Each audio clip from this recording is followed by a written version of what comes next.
Powered by the Montana Television Network. The Q2 10 o'clock news starts right now in high definition. How much more American blood must we shed before Congress does its job? President Trump takes to the national airwaves to make his argument for funding a southern border wall.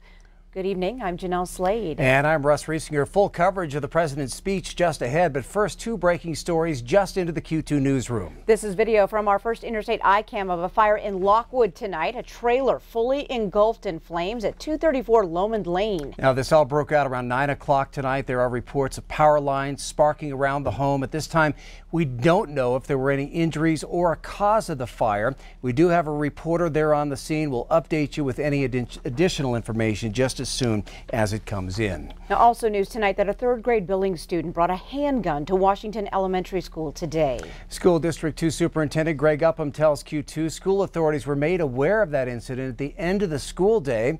Tonight, parents in that student's class received a call from the school principal, Dee Dee Larson. Upham says more communication is going out tonight and again tomorrow, although the district is not releasing details. Upham says it's a serious issue when a child brings a handgun to school and, quote, the child obviously made a poor decision but did not have any intent to hurt or harm anyone. No word yet on if the gun was loaded. President Trump addressing the nation tonight, saying that Democrats passing a spending bill that includes the $5.7 billion he wants for that wall is the only solution to the shutdown stalemate. Democrats, meanwhile, accuse Mr. Trump of choosing fear over facts. CBS's Natalie Brand is at the White House with more on the president's primetime address to the nation. My fellow Americans, President Trump took to the airwaves Tuesday night to make his case for a wall along the U.S.-Mexico border. all Americans are hurt by uncontrolled illegal migration. The president's first Oval Office address comes 2.5 weeks into a partial shutdown of the federal government. Law enforcement professionals have requested $5.7 billion for a physical barrier. At the request of Democrats, it will be a steel barrier rather than a concrete wall. In his speech, the president did not declare a national emergency over immigration, but said a crisis has developed at the border. Every day, Customs and Border Patrol agents encounter thousands of illegal immigrants trying to enter our country. We are out of space to hold them, and we have no way to promptly return them back home to their country.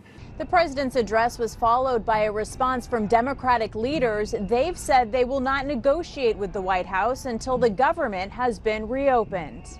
President Trump must stop holding the American people hostage, must stop manufacturing a crisis, and must reopen the government. No president should pound the table and demand he gets his way, or else the government shuts down. The president plans to continue campaigning for a wall with a visit to the southern U.S. border on Thursday. Natalie Brand, CBS News, the White House. President Trump also plans to meet with Democratic leaders Wednesday to continue negotiations. Well, tonight, response from Montana's U.S. senators. Both Senators Jon Tester and Steve Daines want the shutdown to end, but for Senator Tester, he thinks what's already been offered is enough. In a statement to Q2 tonight, he says Republicans and Democrats in the House and Senate already passed legislation to reopen the government and secure our borders. It is time for the president to work with both parties to protect our local communities and put folks back to work. Meanwhile, Senator Daines zeroed in on the drug crisis and its impact on Montana. He says, quote, I agree with President Trump. We have a crisis on our southern border. Mexican meth is coming into Montana and destroying families across our state.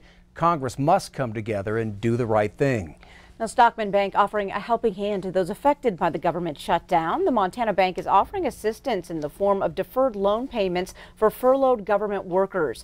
Billings Bank President Wayne Nelson says they will work on a case-by-case basis to help ease the stress of going without a paycheck.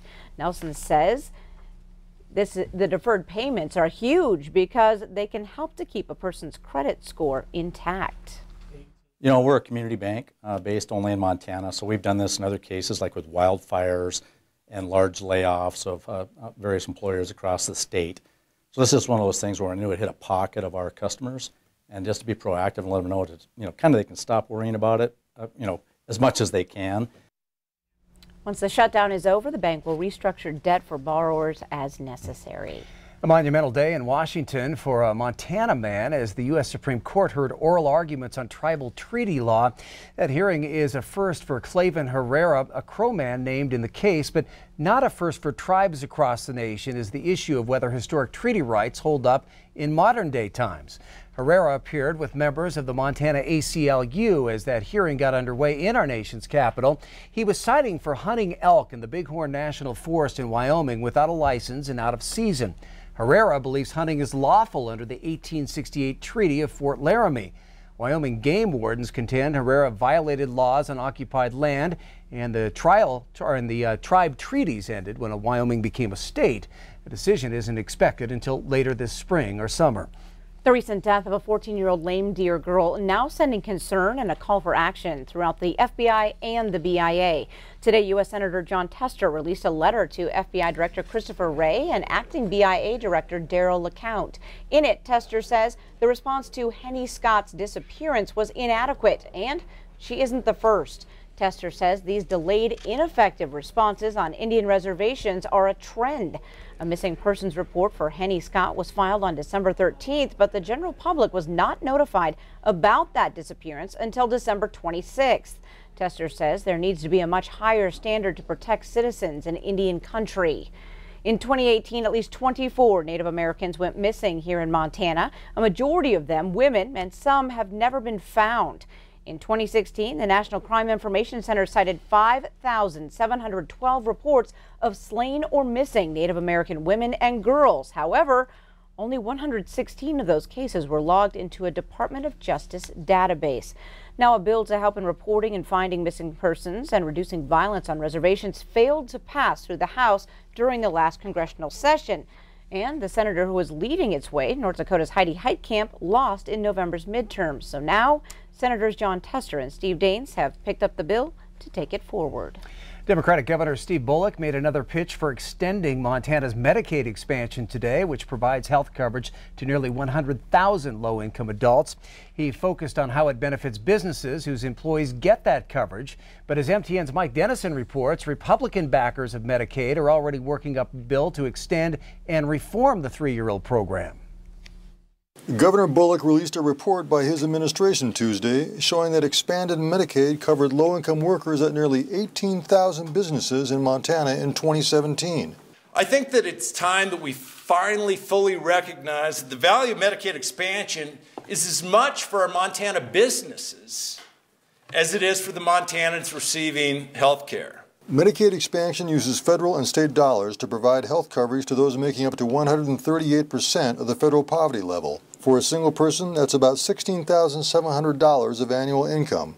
Medicaid expansion is set to expire in Montana in June, unless the legislature extends it. Republican Representative Ed Buttrey of Great Falls sponsored the original Medicaid expansion bill in 2015. Now he says he'll be sponsoring a bill to extend it, but with some changes. The program has worked exceptionally well. It saved the state of Montana and the taxpayers a lot of money, but it does need to be reformed.